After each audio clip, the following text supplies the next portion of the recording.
This is my unboxing and first impressions for the Bang Olufsen E8 wireless earphones in the colour black.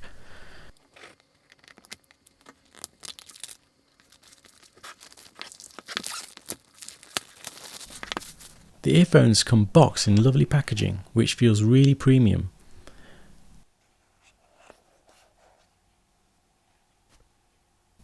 There's a USB cable,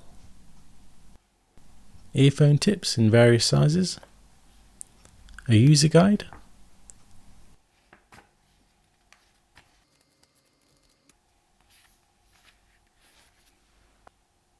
the case is covered in leather and it's got a really nice feel to it. It seems like it'll hold up well to daily use.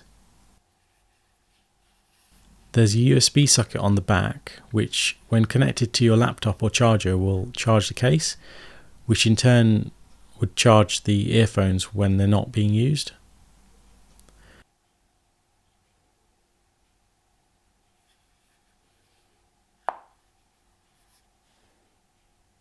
The earphones have a smooth rubberized feel.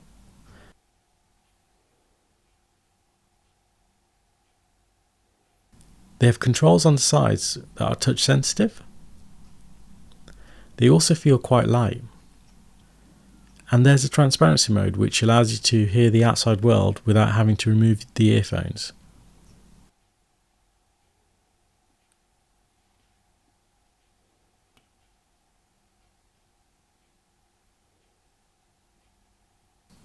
The tips of the earphones can also be changed depending on the fit you require. They store away in the case and stay put via a magnet. And here's an outlay of everything included.